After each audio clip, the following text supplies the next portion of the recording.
Hello everyone. In today's video, we will explore a feature on your iPhone that can help you manage unwanted calls, silence unknown callers. Let's start.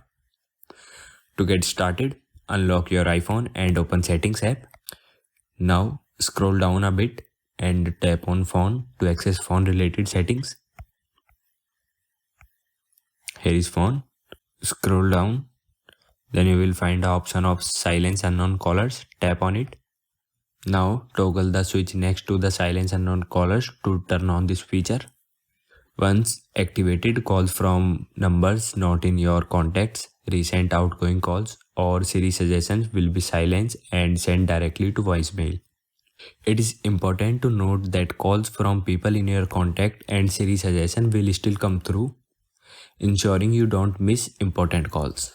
So now you have silenced unknown callers on your iPhone. So this is how you can do it. Thanks for watching.